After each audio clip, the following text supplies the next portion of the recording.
శ్రీవారి ఆలయంలో జ్యేష్ఠాభిషేక ఉత్సవాలు వైభవంగా ప్రారంభమయ్యాయి. శ్రీ మలయప్ప స్వామికి బంగారు కవచం తొలగించారు.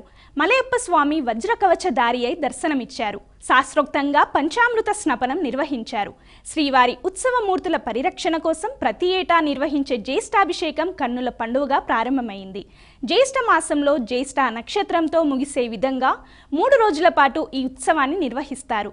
రేపు ముత్యాల కవచం సమర్పణ, 28న బంగారు కవచం పునఃసమర్పణ ఉంటుంది. జ్యేష్ఠాభిషేక ఉత్సవాల సందర్భంగా 28న ఆలయంలో కళ్యాణోత్సవం, ఊంజల్ సేవ, ఆర్జిత బ్రహ్మోత్సవ సేవలు రద్దు చేశారు.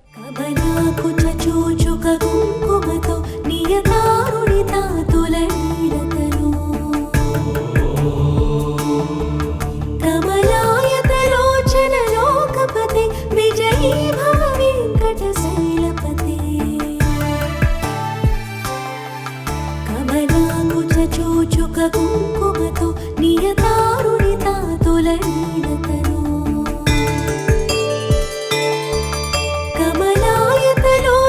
లోకపతే విజయీ భవ వెంకటశైలపతే